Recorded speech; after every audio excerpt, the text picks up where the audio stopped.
ಬೆಂಗಳೂರಿನ ಹಲವು ಏರಿಯಾಗಳಲ್ಲಿ ವರುಣರಾಯ ಅಕ್ಷರಶಃ ಅಬ್ಬರಿಸಿ ಬೊಬ್ಬೆರೆದಿದ್ದಾನೆ. ಭರ್ಜರಿ ಮಳೆಯಾಗಿದೆ. ಕಾರಣ ಕೆಲವು ಕಡೆಗಳಲ್ಲಿ ಅವಾಂತರಕ್ಕೂ ಇದು ಕಾರಣ ಆಗ್ತಾ ಇದೆ. ಸಮಸ್ಯೆಗಳು ಎಲ್ಲೆಲ್ಲಾಗಿದೆ, ಏನೇನು ಸಮಸ್ಯೆ ಆಗಿದೆ, ಯಾವ್ಯಾವ ಏರಿಯಾದಲ್ಲಿ ಅತಿ ಹೆಚ್ಚು ಮಳೆ ಆಗಿದೆ, ಮಿಲಿಮೀಟರ್ ಲೆಕ್ಕದಲ್ಲಿ ಎಲ್ಲದರ ಡೀಟೇಲ್ಸ್ ನೋಡ್ತಾ ಹೋಗೋಣ.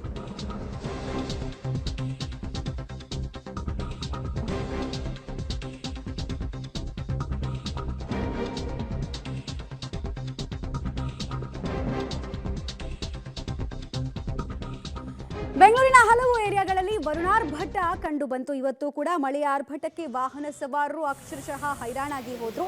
ರಸ್ತೆ ಮೇಲೆ ಯಾವ ಪ್ರಮಾಣದಲ್ಲಿ ನೀರು ನಿಲ್ತು ಅನ್ನೋದನ್ನ ಒಂದ್ ಕಡೆ ಗಮನಿಸ್ತಾ ಇದ್ದೀರಾ. ಇನ್ನೊಂದು ಕಡೆಗೆ ಮರಗಳು ಧರಾಶಾಹಿ ಆಗೋದು ಇವತ್ತು ಕೂಡ ಕಂಟಿನ್ಯೂ ಆಗಿದೆ. ಈಗಾಗಲೇ ಜಯನಗರ ಹಾಗೂ ರಾಜಾಜಿನಗರ ಭಾಗದಲ್ಲಿ ಕಳೆದ 2-3 ದಿನಗಳ ಮಳೆಗೆ ಯಾವ ಪ್ರಮಾಣದಲ್ಲಿ ಮರ ಬಿದ್ದಿತ್ತು ಅನ್ನೋದನ್ನ ಗಮನಿಸಿದ್ರಿ. ಇವತ್ತು ಕೂಡ ಸರಣಿ ಕಂಟಿನ್ಯೂ ಆಗ್ತಾ ಇದೆ.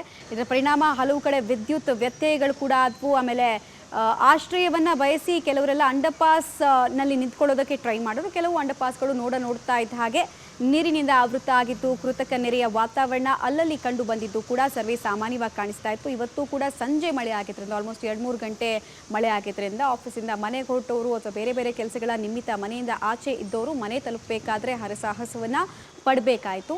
ಮತ್ತು ಕೆಲವು ಕಡೆ 40 ಮಿಲಿಮೀಟರ್ಗೂ ಹೆಚ್ಚು ಮಳೆ ಆಗಿರೋದು ರೆಕಾರ್ಡ್ ಆಗ್ತಾ ಇದೆ. ನಾನು ಮೊನ್ನೆ ಕೂಡ ಹೇಳ್ತಾ ಇದ್ದೆ ನಿಮಗೆ, ಬೆಂಗಳೂರಿನ ಕೆಲವು ಏರಿಯಾಗಳ ಸ್ಥಿತಿ ಹೇಗಿದೆ ಅಂತ ಹೇಳಿದ್ರೆ 20 ಮಿಲಿಮೀಟರ್ ಮಳೆಯನ್ನು ಕೂಡ ತಡೆದುಕೊಳ್ಳೋದಕ್ಕೆ ಸಾಧ್ಯ ಆಗಲ್ಲ. ಆಲ್ಮೋಸ್ಟ್ ಫ್ಲಾಶ್ ಫ್ಲಡ್ ಆಗಿಬಿಡುತ್ತೆ, ಕೃತಕ ನೆರೆ ಆಗಿಬಿಡುತ್ತೆ ಅಂತ ಇವತ್ತು ಕೂಡ ಅದೇ ಸ್ಥಿತಿ ಕಂಡು ಬಂತು. ಅಂಡರ್ಪಾಸ್ಗಳ ಬಂಡವಾಳ ಇವತ್ತು ಕೂಡ ಸುಧಾರಿಸಿಲ್ಲ ಅನ್ನೋದು ತಿಳಿದು ಬರ್ತಾ ಇದೆ. ಓಕ್ಲಿಪುರಂ ಅಂಡರ್ಪಾಸ್, ಕಂಟೋನ್ಮೆಂಟ್ ರೈಲ್ವೆ ನಿಲ್ದಾಣದ ಕೆಳಗಡೆ ಇರುವಂತಹ ಅಂಡರ್ಪಾಸ್, ಇಲ್ಲೂ ಕೂಡ ಅಷ್ಟೇ ನೀರು ನಿಂತ ಪರಿಣಾಮ ಕೆಲ ಕಾಲ ವಾಹನ ಸವಾರರಿಗೆ ಬಹಳ ಕಿರಿಕಿರಿ ಕೂಡ ಆಯಿತು. ಅಲ್ಲಲ್ಲಿ ವಾಹನಗಳು ಕೆಟ್ಟು ನಿಲ್ಲುವಂತಹ ಸನ್ನಿವೇಶ ಇವತ್ತು ಕೂಡ ಕಂಟಿನ್ಯೂ ಆಯಿತು. ಆಲ್ಮೋಸ್ಟ್ 1 ವಾರಗಳ ತನಕ ಮಳೆ ಬರುತ್ತೆ ಅನ್ನೋ ಪ್ರೆಡಿಕ್ಷನ್ನ ಹವಾಮಾನ ಇಲಾಖೆ ಏನು ಮಾಡಿತ್ತು ಅದೇ ರೀತಿ ಆಗ್ತಾ ಇದೆ.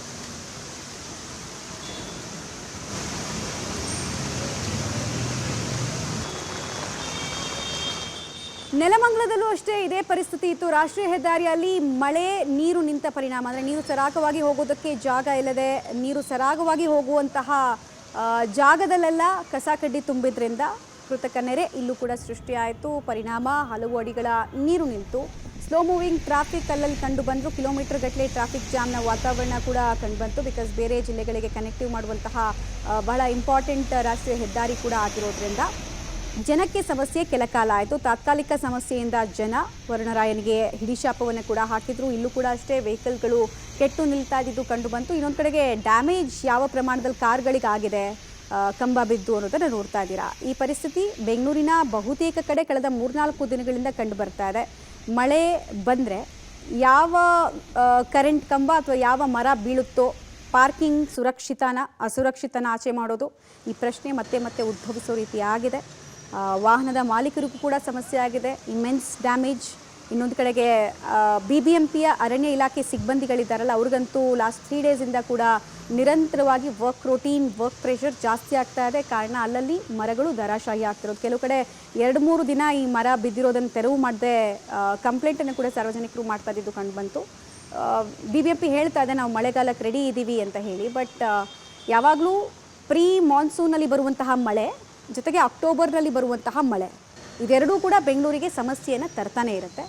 ಲಾಸ್ಟ್ ಟೈಮ್ ಕೂಡ ಯಾವ ಸಮಸ್ಯೆಯನ್ನು ತಂದಿತ್ತು, ಎಷ್ಟು ಮಟ್ಟಿಗಿತ್ತು ಅನ್ನೋದನ್ನು ನಾವು ಗಮನಿಸಿದ್ವಿ. ಬೆಂಗಳೂರಿನ 200ಕ್ಕೂ ಹೆಚ್ಚು ಪ್ರದೇಶಗಳು ಕೃತಕ ನೆರೆಗೆ ಒಳಗಾಗುವಂತಹ ಪ್ರದೇಶಗಳು ಅನ್ನೋದು ಮಾರ್ಕಿಂಗ್ ಮಾಡಿ ಇಟ್ಟಿದ್ದಾರೆ. ಬಟ್ ಅಲ್ಲೇನು ಸುಧಾರಣೆ ಮಾಡುವಂತಹ ಸುಧಾರಣಾ ಕ್ರಮಗಳನ್ನು ಇನ್ನೂ ಕೂಡ ಕೈಗೊಂಡಿಲ್ಲ. ಎಷ್ಟೋ ವರ್ಷದಿಂದ ಇದು ಹಾಗೇ ಇದೆ.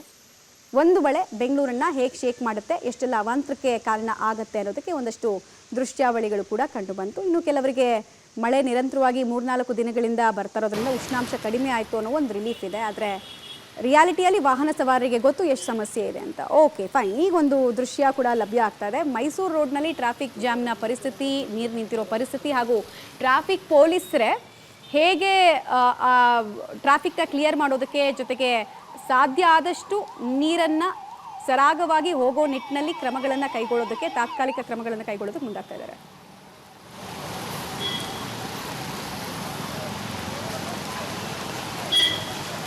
1.5 ಅವರಿಂದ ಎಲ್ಲ ಖಾಲಿ ಮಾಡಿಸಿ ಎಲ್ಲ ಗುಂಡಿ ಮಾಡಿಸಿ ನೋಡಿ. ಆ ಫುಟ್ಪಾತ್ ಹಚ್ಚಿದ್ದೀವಿ. ಫುಟ್ಪಾತೆಲ್ಲ ಹಚ್ಚಿ ನೋಡ್ತಾ ಇದ್ದೀರಾ, ಟ್ರಾಫಿಕ್ ಪೊಲೀಸರೇ ಅಲ್ಲಿ ರಸ್ತೆಗಿಳಿದಿದ್ದಾರೆ. ಮತ್ತು ಟ್ರಾಫಿಕ್ ಸಾಲ್ವ್ ಮಾಡೋದಕ್ಕೆ, ಟ್ರಾಫಿಕ್ ಸಮಸ್ಯೆಯನ್ನು ಸಾಲ್ವ್ ಮಾಡೋದಕ್ಕೆ ಬಿಗ್ ಟೈಮ್ ಚಾಲೆಂಜ್ ಈ ನೀರು ನಿಂತಿರೋದು. ಸೊ ಸ್ಥಳದಲ್ಲಿದ್ದಂತಹ ಕೆಲವು ಕಾರ್ಮಿಕರನ್ನ, ಆಮೇಲೆ ಕೆಲವು ಪೊಲೀಸ್ ಸಿಬ್ಬಂದಿಗಳೇ ತಮ್ಮ ಕೈಲಾದಷ್ಟು ನೀರು ಸರಾಗವಾಗಿ ಹೋಗೋ ರೀತಿ ನೋಡ್ಕೊಳ್ತಾ ಇದ್ದಾರೆ. ಆದರೂ ಕೂಡ ಮೈಸೂರು ರೋಡ್ನಲ್ಲಿ ವಿಪರೀತವಾಗಿ ಟ್ರಾಫಿಕ್ ಜಾಮ್ನಿಂದ ವಾಹನ ಸವಾರರು ಇಲ್ಲೂ ಕೂಡ ಹೈರಾಣ ಆದರು ಅನ್ನೋದು ತಿಳಿದು ಬರ್ತಾ ಇದೆ. ಬಟ್ ಮೇಂಟೈನ್ ಮಾಡಬೇಕಾಗಿರುವಂತಹ BBMP, BWSSP ಕಳಪೆ ಕಾಮಗಾರಿ ಹೇಗಿದೆ, ಕಳಪೆ ಕೆಲಸ ಹೇಗಿದೆ ಅನ್ನೋದಕ್ಕೆ ಮತ್ತೊಂದು ಉದಾಹರಣೆ. ಡೀಟೇಲ್ಸ್ ಕೊಡ್ತಾರೆ ರಾಘು. ಇವತ್ತು ಬೆಂಗಳೂರಿನಲ್ಲಿ ಅತಿ ಹೆಚ್ಚು ಮಿಲಿಮೀಟರ್ ಮಳೆ ಯಾವ ಭಾಗದಲ್ಲಿ ದಾಖಲಾಯಿತು ಮತ್ತು ಎಲ್ಲಿ ಅತಿ ಹೆಚ್ಚು ಸಮಸ್ಯೆಯನ್ನು ನೋಡಬೇಕಾಗಿ ಬಂತು? ಮಮತಾ, ಈಗಾಗಲೇ ಬೆಂಗಳೂರಿನಲ್ಲಿ ಸಂಜೆಯಿಂದಲೂ ಕೂಡ ಮಳೆ ಅಬ್ಬರಿಸ್ತಾ ಇದೆ. ಬಹುತೇಕ ಯಲಹಂಕ ಜೊತೆಗೆ RR ನಗರ ಭಾಗದಲ್ಲಿ ಹೆಚ್ಚು ಮಳೆ ಆಗಿರುವಂತದ್ದು ಸದ್ಯಕ್ಕೆ ತಿಳಿದು ಬರ್ತಾ ಇರುವಂತದ್ದು. ಪ್ರಮುಖವಾಗಿ ಈ ಭಾಗಗಳಲ್ಲಿ ಹೆಚ್ಚು ರಸ್ತೆಗಳಲ್ಲಿ ನೀರು ಫ್ಲೋ ಆಗ್ತಾ ಇದೆ. ಜೊತೆಗೆ ಅಲ್ಲಿನ ಒಂದಷ್ಟು ವಾಹನ ಸವಾರರು ಪರದಾಡುವಂತ ಪರಿಸ್ಥಿತಿ ಸಾಮಾನ್ಯವಾಗಿ ಕಂಡು ಬರ್ತಾ ಇದೆ. ಬಹಳ ಪ್ರಮುಖವಾಗಿ ಏರ್ಪೋರ್ಟ್ ರೋಡ್ ಏನಿದೆ, ಆ ಏರ್ಪೋರ್ಟ್ ರೋಡ್ ನಲ್ಲಿ ಕಳೆದ 1 ಗಂಟೆಗಳ ಅಧಿಕವಾಗಿ ವಾಹನಗಳು ಟ್ರಾಫಿಕ್ ಜಾಮ್ ನಲ್ಲಿ ಸಿಲುಕಿರುವಂತದ್ದು. ಆ ನೀರಿನ ಫ್ಲೋ ಹೆಚ್ಚಾಗಿರುವಂತ ಕಾರಣಕ್ಕಾಗಿ ರಸ್ತೆನ ದಾಟ್ಲಿಕ್ಕೆ ಆಗದಂತ ಪರಿಸ್ಥಿತಿ ಯಲಹಂಕ ಭಾಗದಲ್ಲಿ ನಿರ್ಮಾಣ ಆಗ್ತಿದೆ. ಸೊ ಅದೇ ಕಾರಣಕ್ಕೆ ಏರ್ಪೋರ್ಟ್ ಮಾರ್ಗವಾಗಿ ಸಂಚಾರ ಮಾಡುವಂತ ವಾಹನ ಸವಾರರು ಕಳೆದ 1-1.5 ಗಂಟೆಯಿಂದ ಟ್ರಾಫಿಕ್ ನಲ್ಲಿ ಸಿಲುಕಿ ಒದ್ದಾಡುವಂತ ಪರಿಸ್ಥಿತಿ ನಿರ್ಮಾಣ ಆಗಿದೆ. ಮತ್ತೊಂದ್ ಕಡೆ RR ನಗರ ವ್ಯಾಪ್ತಿಯ ಜ್ಞಾನ ಭಾರತಿ ಬಳಿ ಕೂಡ ಅದೇ ಪರಿಸ್ಥಿತಿ ನಿರ್ಮಾಣ ಆಗಿತ್ತು.